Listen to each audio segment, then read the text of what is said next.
Hello student, welcome back to my channel star light coaching centre. तो student, हम physics के अंतर्गत वैद्युत अवस्था क्षेत्र पढ़ा रहे हैं प्यारे बच्चों। उसमें हमने कुछ जो इम्पोर्टेंट पॉइंट थे प्यारे बच्चों, उस पर हम डिस्कस कर लिए हैं। और प्यारे बच्चों, बहुत लोगों की डिमांड है सर केमिस्ट्री पढ़ाए। प्यारे बच्चों, बहुत ही जल्द हम केमिस्ट्री पढ़ाएंगे और फर्स्ट चैप्टर विलियन और इस प्रकार से विलियन पढ़ाएंगे कि आपके माइंड में एकदम से विलय कर देंगे, कोई भी प्रॉब्लम नहीं होगी। तो चलिए, पहले फिजिक्स हम बस 1 से 2 दिन में चैप्टर फिनिश हो रहा है, फिर कंटिन्यू हम आपको केमिस्ट्री क्लास प्रोवाइड करेंगे प्यारे बच्चों। और याद रखिएगा प्यारे बच्चों, टॉपर आपको टॉपर बनाएंगे सिर्फ लीव के साथ। आप कंटिन्यू क्लास को करिएगा। यदि आपको किसी भी क्वेश्चन प्रॉब्लम होती तो आप कमेंट बॉक्स से कमेंट करिएगा, उसका सोल्यूशन नेक्स्ट वीडियो में प्यारे बच्चों प्रोवाइड करा देंगे। तो चलिए, इस क्लास में देखिए 5 नंबर के लिए पहली बात तो नहीं, 3 नंबर के लिए बहुत इंपॉर्टेंट क्वेश्चन है वैद्युत बल रेखा तब वैद्युत क्षेत्र रेखाओं के गुण के विषय में। प्यारे बच्चों, इसमें आता क्या है कि वैद्युत बल रेखाएं या वैद्युत क्षेत्र रेखाओं के गुण बताने के लिए कहता है, ठीक है ना। तो वैद्युत बल रेखाओं के गुण क्या होते हैं, सबसे पहले इन गुण के विषय में डिस्कस करेंगे। या वैद्युत बल रेखाएं या वैद्युत क्षेत्र रेखाएं, कोई इसमें डिफरेंस नहीं प्यारे बच्चों। ओके, तो चलिए सबसे पहले हम वैद्युत बल रेखाओं या वैद्युत क्षेत्र रेखाओं के विषय में डिस्कस करेंगे।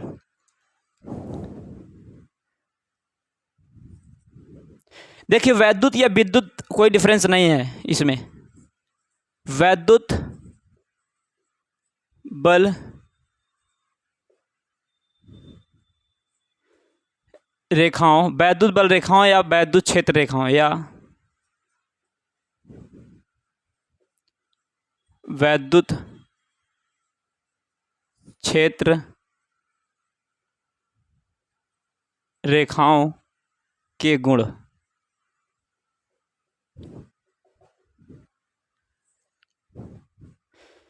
देखिए, वैद्युत बल रेखाओं या वैद्युत क्षेत्र रेखाओं के गुण के अंतर्गत इसमें हम आपको 4 से 5 पॉइंट लिखा देंगे प्यारे बच्चों, और इतना ही आता ही है। और अच्छी तरह से नोट्स बनाकर चलिएगा प्यारे बच्चों, और कंटिन्यू क्लास को करिएगा। देखिए, सबसे पहले इसमें पहला प्रगुण इसका जो है, पहला जो गुण है कि क्या होता है, जो वैद्युत बल रेखाएं होती, वैद्युत क्षेत्र रेखाएं होती हैं। सबसे पहले वैद्युत बल रेखाओं से पढ़ने से पहले हम वैद्युत क्षेत्र के विषय में डिस्कस कर लेते हैं। वैद्युत क्षेत्र क्या होता है, बताया गया कि जब वैद्युत क्षेत्र क्या होता है, बताया गया कि जब कोई कहने का मतलब ये हुआ, कहने का तात्पर्य ये हुआ कि यदि कोई बिंदु आवेश है, बिंदु आवेश के चारों ओर का वह क्षेत्र जिसमें कोई अन्य आवेश आए और वह आकर्षण या प्रतिकर्षण का अनुभव करे, तो उसे हम क्या कहते हैं, वैद्युत क्षेत्र कहते हैं। क्लियर है। तो देखिए, वैद्युत बल रेखाएं, वैद्युत क्षेत्र रेखाओं में पॉइंट नंबर 1 क्या है कि जो वैद्युत बल रेखाएं होती है और वैद्युत क्षेत्र रेखाएं होती है ना, ये जो होती है धन आवेश से निकल करके क्या होती है, ऋण आवेश की ओर जाती हैं और वहां पर क्या हो जाती है, समाप्त हो जाती हैं। कहने का तात्पर्य ये हुआ, देखिए कि धन वैद्युत बल रेखाएं जो होती हैं, ये धन आवेश से प्रारंभ होती हैं और क्या होती हैं, ऋण आवेश पर क्या हो जाती, समाप्त हो जाती हैं। वैद्युत बल रेखाएं जो होती हैं, इस प्रकार से वैद्युत बल रेखाएं जाती हैं और ये क्या होती हैं, ऋण आवेश पर क्या हो जाती, समाप्त हो जाती हैं। पहला पॉइंट इसमें क्या होगा कि वैद्युत बल रेखाएं धन आवेश से धन आवेश से निकलती है और ऋण आवेश पर क्या हो जाती, समाप्त हो जाती हैं। ओके, तो लिखेंगे वैद्युत बल या वैद्युत क्षेत्र रेखाएं, वैद्युत बल रेखाएं धनावेश से निकलकर धन आवेश से निकलकर ऋण आवेश की ओर जाती हैं, ऋणावेश की ओर जाती हैं और ऋण आवेश पर समाप्त हो जाती हैं, ऋण आवेश पर समाप्त हो जाती हैं। देखिए, जो वैद्युत क्षेत्र रेखाएं और वैद्युत बल रेखाएं जो होती है, धन आवेश से निकलती हैं। धन आवेश से निकलने के बाद ये क्या होती है, यहाँ पर ऋण आवेश पर क्या हो जाती है, समाप्त हो जाती है। ये हमारा पहला प्रगुण होगा, पहला गुण होगा। दूसरा गुण क्या होगा कि जो वैद्युत बल रेखाएं होती हैं ना, वैद्युत बल रेखाओं में खींची गई वैद्युत बल रेखाएं वैद्युत क्षेत्र रेखाओं में खींची गई स्पर्शी जो होती है ना, वो क्या होती है, जैसे देखिए ये प्लस कहने का तात्पर्य ये हुआ, हमारा धनावेश हो जाएगा और ये ऋण आवेश हो जाएगा। वैद्युत बल रेखाएं होती क्या, जो धन आवेश से निकलती हैं, ओके, और ऋण आवेश पर क्या हो जाती है, समाप्त हो जाती हैं। तो देखिए, कहने का तात्पर्य ये हुआ कि इसके अंतर्गत बताया गया कि ये वैद्युत बल रेखाओं में खींची गई स्पर्शी जो होती है वो वैद्युत क्षेत्र की दिशा को बताती है। जैसे वैद्युत बल रेखाएं हैं हमारी, इस पर यदि हम स्पर्शी खींचेंगे तो ये क्या बताएगी, यहाँ पर वैद्युत क्षेत्र की दिशा को बताती है।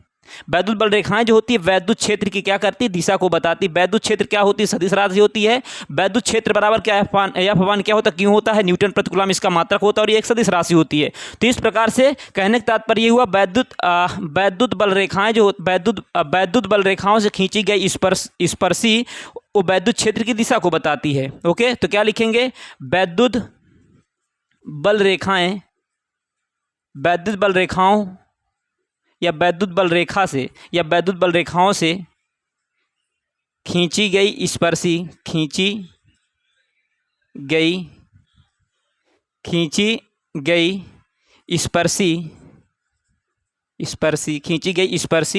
रेखा वैद्युत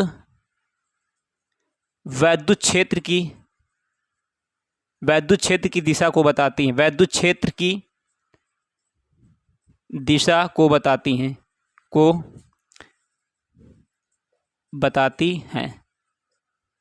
वैद्युत बल रेखाओं से खींची गई जो स्पर्शी रेखा जो होती है वो क्या होती है, वैद्युत क्षेत्र की दिशा को बताती है। पॉइंट नंबर 2 देखिए, ये क्या वैद्युत क्षेत्र की दिशा को बताती है। पॉइंट नंबर 1, पॉइंट नंबर 2 प्यारे बच्चों हो गया। अब देखिए इसमें पॉइंट नंबर 3 क्या होता है। पॉइंट नंबर 3 समझिएगा, पॉइंट नंबर 3 ये कहता है कि वैद्युत बल रेखाएं जो होती वैद्युत बल रेखाएं या वैद्युत क्षेत्र रेखाएं कभी भी एक दूसरे को नहीं काटती हैं। देखिए ये इस प्रकार से एकदम क्या कहते हैं, ये इस प्रकार वक्राकार जाती हैं और ये कभी भी एक दूसरे को काटती नहीं, मीन्स प्रतिच्छेद नहीं करती हैं। जब काटेंगे तो इसीलिए कहा गया कि वैद्युत बल रेखाएं जो होती है एक दूसरे को कभी नहीं काटती हैं, क्योंकि वह जिस बिंदु पर काटेंगी वहाँ पर दो वैद्युत क्षेत्र की दिशाएं होंगी जो कि क्या है, असंभव है। ओके, तो क्या लिखेंगे, वैद्युत बल रेखाएं कभी भी एक दूसरे को नहीं काटती हैं।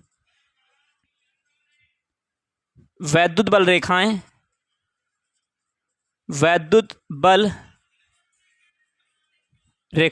कभी भी एक दूसरे को नहीं काटती हैं, कभी भी एक दूसरे को नहीं काटती हैं, कभी भी एक दूसरे को नहीं काटती हैं,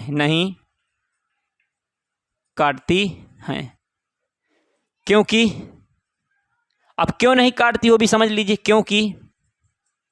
क्योंकि वे जिस बिंदु पर काटेंगी जिस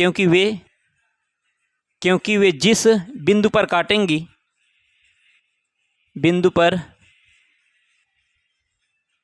काटेंगी वहाँ पर वैद्युत क्षेत्र की दो दिशा होगी, वैद्युत क्षेत्र की दो दिशा होगी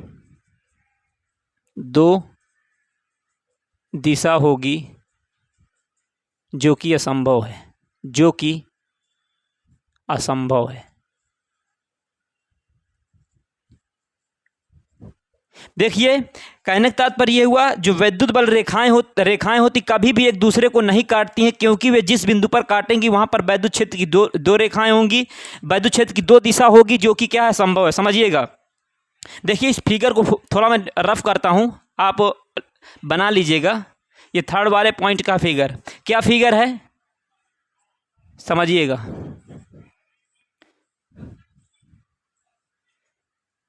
कहने का तात्पर्य हुआ कि वैद्युत बल रेखाएं जो होती हैं एक दूसरे को कभी नहीं काटती हैं। यदि काटेंगी तो देखिए क्या होगा, काटेंगी तो एक तो इसकी दिशा इधर हो जाएगी, वैद्युत क्षेत्र की दिशा, और एक इधर हो जाएगी।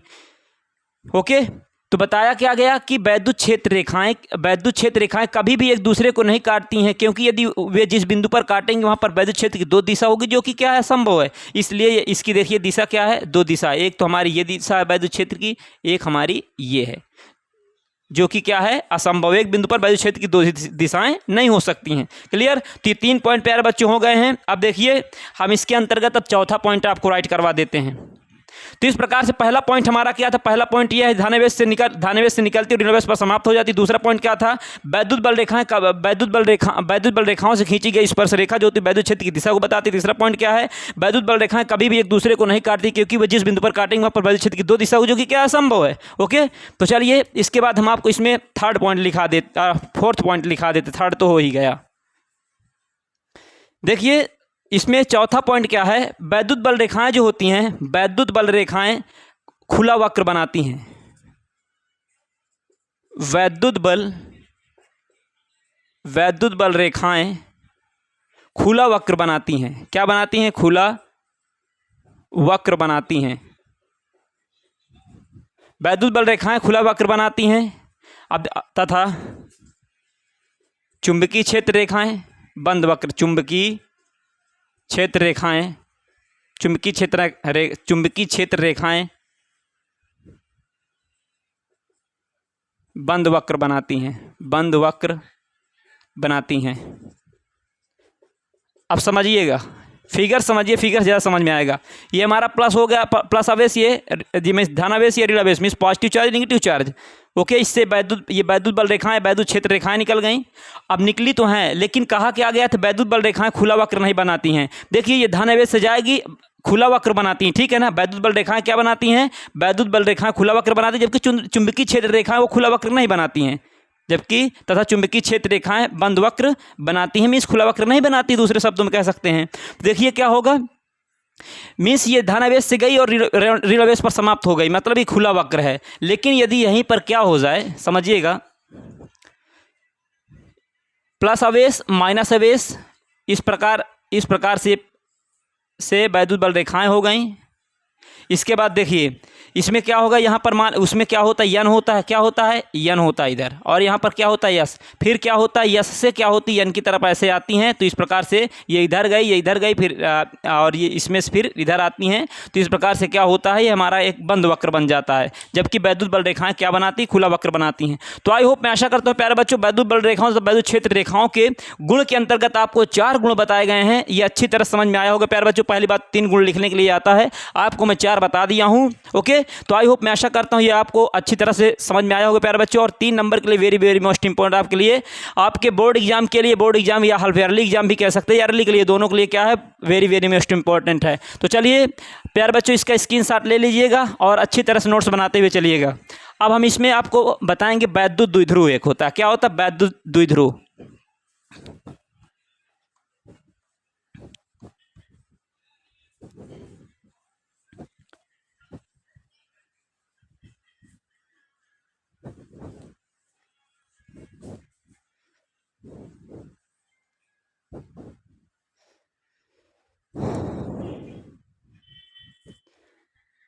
वैद्युत द्विध्रुव या विद्युत द्विध्रुव, विद्युत द्विध्रुव। देखिए वैद्युत द्विध्रुव क्या होता है, वैद्युत द्विध्रुव का पहले फिगर समझें, इसके बाद अच्छी तरह समझ में आ जाएगा। वैद्युत द्विध्रुव में क्या होता है, इधर क्या होता है माइनस क्यों होता है और इधर क्या होता है प्लस क्यों होता है। याद रखिएगा, जो वैद्युत द्विध्रुव की दिशा होती है वो ऋण से धन की ओर होती है, वैद्युत क्षेत्र की दिशा जो होती है धन से ऋण की ओर होती है। क्लियर है? तो इस प्रकार से प्यारे बच्चों देखिए, यहाँ पर हमारा क्या है, माइनस क्यों आवेश और यहाँ पर प्लस क्यों आवेश है। याद रखिए इसके बीच की दूरी जो होगी वो क्या होगी, यल होगी, और यल मीन्स दोनों क्या 2l होगी। अब कैसे क्या इसकी डिफिनीशन को डिफाइन कर, पहले समझिएगा। वैद्युत द्विध्रुव क्या, पहले बेसिक समझे, इसके बाद हम आपको डिफिनीशन राइट करवाएंगे। वैद्युत द्विध्रुव क्या होता है, जब परिमाण में दो, कहने का तात्पर्य हुआ कि जब 2 आवेश परिमाण में क्या हो, समान हो। मीन्स इसका परिमाण यदि माइनस का 5 कूलाम ये है तो ये भी माइनस का 5 कूलाम होगा। ये 10 कूलाम माइनस का है तो ये भी प्लस का 10 कूलाम होगा। मीन्स क्या, परिमाण में दोनों समान होने चाहिए। जब दो आवेश परिमाण में समान हो लेकिन उसकी प्रकृति क्या हो, विपरीत हो। मीन्स ये क्या, ऋणावेशित और ये धनावेशित। प्रकृति का मतलब उसका स्वभाव, उसका नेचर। तो ये ऋण आवेश है और ये धनावेश, तो मतलब इसकी देखिए प्रकृति क्या है, चेंज है, और परिमाण में क्या है, समान है। ठीक है ना। तो जब 2 आवेश परिमाण में क्या हो, समान हो, और प्रकृति में क्या हो, विपरीत हो, और वो एक दूसरे से अल्प दूरी पर रखे हो, तो और उस अल्प दूरी पर रखे हो और उससे जो आकृति बनती है ना, उसे हम क्या कहते हैं, उससे जो आकृति बनती है उसे वैद्युत द्विध्रुव कहते हैं। वैद्युत द्विध्रुव एक नाम में, बहुत बड़ी चीज़ नहीं, समझिएगा फिर से। जब परिमाण में 2 आवेश समान हो और उनकी प्रकृति क्या हो, विपरीत हो, और वो एक दूसरे से अल्प दूरी पर रखे हों, तो उसे वैद्युत द्विध्रुव कहते हैं। सर ये जो अल्प दूरी, आप मतलब कि एल कहाँ से रख दी, एल, समझिएगा प्यारे बच्चों, ये माइनस आवेश और ये प्लस क्यों है, ये दोनों जाकर के क्या होंगे, जुड़ेंगे। जब जुड़ेंगे दोनों तो इनके बीच की दूरी बहुत कम होगी। जब बहुत कम होगी तो इसलिए यहाँ पर क्या, अल्पतम दूरी कहा गया। इसके बीच की यहाँ से बिंदु O होता है एक, और तो इस यहाँ से इधर की क्या L होगी, इधर क्या L, पूरी कितनी होगी 2L होगी। तो देखिए वैद्युत द्विध्रुव क्या होता है। वैद्युत द्विध्रुव एक ऐसा निकाय होता है जिसमें दो बराबर तथा विपरीत प्रकार के बिंदु आवेश एक दूसरे से कुछ अल्प दूरी पर रखे हो तो उसे वैद्युत द्विध्रुव कहते हैं। जैसे डिफिनीशन लिखिए तो क्या लिखेंगे, वैद्युत द्विध्रुव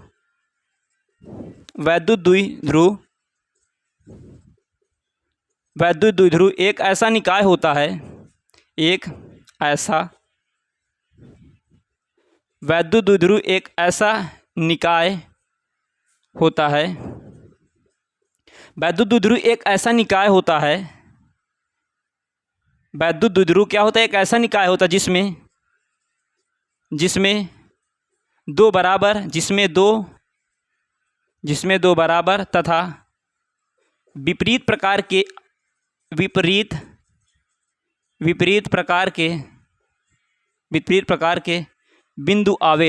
बिंदु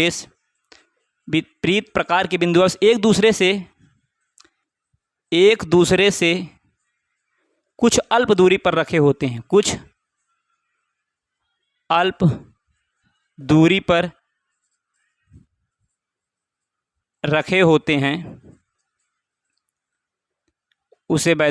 होते हैं, उसे वैद्युत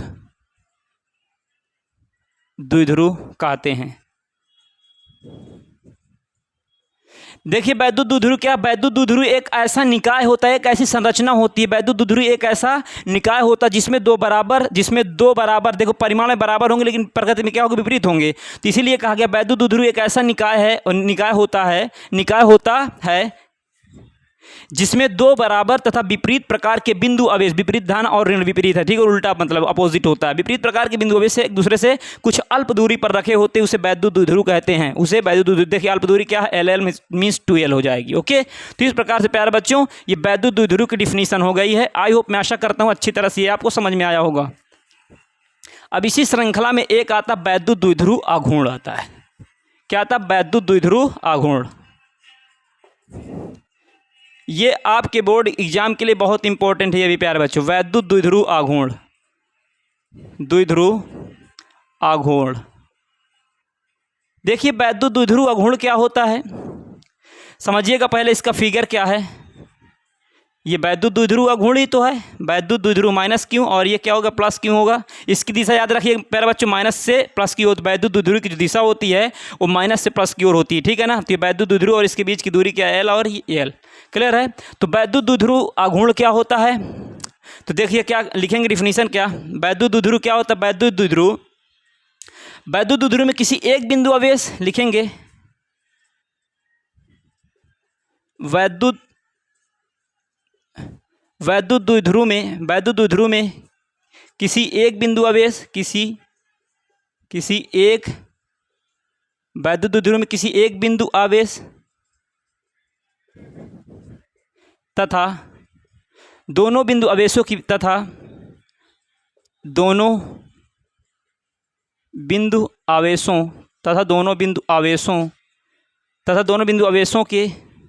वैद्युत द्विध्रुव में किसी एक बिंदु आवेश तथा दोनों बिंदु आवेशों के बीच की दूरी क्या होगी, तो दोनों की 2L होगी, ठीक है ना।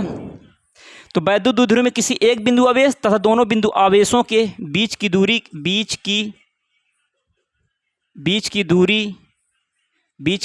के गुणनफल को वैद्युत द्विध्रुव कहते हैं। वैद्युत द्विध्रुव आघूर्ण कहते हैं। क्लियर है। वैद्युत द्विध्रुव में किसी एक बिंदु आवेश तथा दोनों बिंदु आवेशों के बीच की दूरी के गुणनफल को वैद्युत द्विध्रुव आघूर्ण कहते हैं। इसे P से प्रदर्शित करते हैं, दर्शाते हैं, ठीक है ना, प्रदर्शित करते हैं। अब देखिए हम इसमें आपको हम बताएं ना, कोई भी हम यदि डिफिनीशन को डिफाइन करेंगे, सबसे पहले उसकी आपको डिफिनीशन बताएंगे। इसके बाद क्या करेंगे, इसके बाद उसका फार्मूला आपको बताएंगे। तो वैद्युत द्विध्रुव आघूर्ण को किससे, P से प्रदर्शित करते हैं। देखिए क्या होता है, P बराबर, तो होता क्या, P बराबर 2QL। P बराबर क्या होता है, 2QL होता है। ठीक है ना, या 2l क्यों। वैद्युत द्विध्रुव में एक बिंदु अवेश तथा दोनों बिंदु अवेशों के बीच की दूरी के गुणनफल को देखिए। कहने का तात्पर्य वैद्युत द्विध्रुव में किसी एक बिंदु अवेश तथा दोनों बिंदु अवेशों के बीच की दूरी कितनी 2l है के गुणनफल को ही क्या कहते हैं, वैद्युत द्विध्रुव कहते हैं। इसे पी से प्रदर्शित करते हैं और इसे हम और अच्छे से लिख सकते हैं, टी बराबर क्या 2 QL हो जाएगा। क्लियर है। अब लिखेंगे पी का मात्रक, पी का मात्रक, पी का मात्रक का मतलब वैद्युत द्विध्रुव अघूर्ण का मात्रक। तो देखो 2 का कुछ होगा नहीं, चूंकि ये क्या है, एक नंबर है। और क्यों का क्या होता है, आवेश का कूलाम होता है, और इसका क्या होता है, लंबाई है तो मीटर हो जाएगा। क्या हो जाएगा, मीटर। तो इस प्रकार से कूलाम मीटर हो जाएगा। क्लियर है, कूलाम मीटर। इसके बाद पी का मात्रक होगा, पी की विमा लिखेंगे, पी की विमा, पी की विमा लिखेंगे। तो विमा लिखने के लिए क्या, आवेश की क्या होती, AT होती है। जी सर, आवेश क्या होती है, AT होती है। फिर यम लंबाई होती है, इसकी क्या होती है, मीस क्या होती है, कहन मीटर है तो मीटर क्या होगी, लंबाई मीस L होगी। क्या होगी, मीटर क्या है एक प्रकार से लंबाई, तो लंबाई क्या होगी, L होगी। तो इस प्रकार से इसे हम मझिला बड़े कोष्टक के अंदर लिख देंगे, मीस LTA। तो V की विमा जो होगी ये क्या हो जाएगी, LTA हो जाएगा। और P एक क्या सदिश राशि है, ठीक है ना। पॉइंट नंबर 1, पॉइंट नंबर 2 और पॉइंट 3 लिख लीजिए। P जो है, P मीस वैद्युत द्विध्रुव अघूर्ण या P एक सदिश राशि है, एक सदिश राशि है, सदिश राशि है। इसका सदिश रूप देखिए क्या होगा, सदिश रूप। यदि आपको सदिश रूप लिखना, वेक्टर फॉर्म लिखना है, ओके, तो कैसे लिखेंगे, P वेक्टर बराबर P। अब बीच की दूरी हमें क्या लेना पड़ेगा, ये क्यों हो जाएगा, बीच की दूरी हमें D वेक्टर लेना पड़ेगा। क्लियर। तो इस प्रकार से हमारा क्या होगा, सदिश रूप हो जाएगा। तो प्यारे बच्चों, आई होप, मैं आशा करता हूं आपको वैद्युत बल रेखाओं के गुण और वैद्युत बल रेखाएं, वैद्युत क्षेत्र रेखाओं के गुण, वैद्युत द्विध्रुव अगुण के विषय में अच्छी तरह से आपको समझ में आया होगा। प्यारे बच्चों, वैद्युत द्विध्रुव अगुण वेरी मोस्ट इंपॉर्टेंट डिफिनेशन है आपके एग्जाम के लिए। तो आई होप, मैं आशा करता हूँ अच्छी तरह से समझ में आया होगा। यदि आपको समझ में नहीं आया दोबारा देखिएगा, ऐसा कुछ छोड़ते ही नहीं जिससे आपको समझ में ना आए। प्यारे बच्चों, सिर्फ आप कंटिन्यू क्लास को करिएगा। तो चलिए मिलते हैं नेक्स्ट वीडियो में, और अधिक से अधिक वीडियो को शेयर करिएगा, चैनल को सब्सक्राइब करिएगा, जिससे हम कोई भी क्लास को अपलोड करें सबसे पहले उसका नोटिफिकेशन आप तक पहुंचे। तो चलिए प्यारे बच्चों, मिलते हैं नेक्स्ट वीडियो में। Thanks for watching this video. Love you, take care, bye bye प्यारे बच्चों।